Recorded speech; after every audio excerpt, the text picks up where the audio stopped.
अस्सलाम वालेकुम नाज़रीन, आप देख रहे हैं JN न्यूज़ HD। आइए नजर डालते हैं आज की अहम खबरों पर।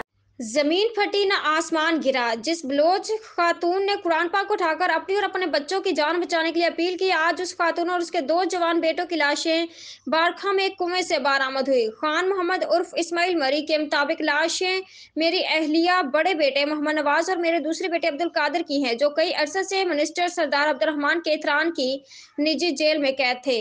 मेरे घर के मजीद 5 अफराद अब भी सरदार अब्दुर्रहमान केतरान की जेल में कैद हैं। अब बताएं हम कितने बेहिस और नातर्स हैं।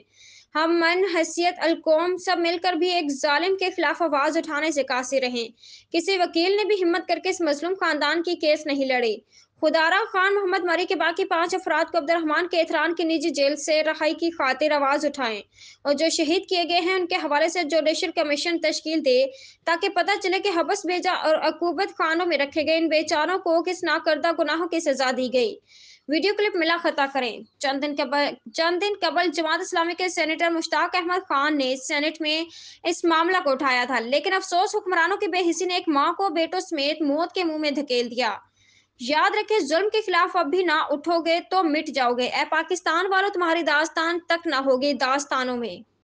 खान मोहम्मद वल्द नबी बख्श गजीनी मरी साकिन जिला दुकी उसके हैं। ये एक गरीब मेहनत कश हैं जिसके 8 बच्चे निजी जेल के अंदर हैं।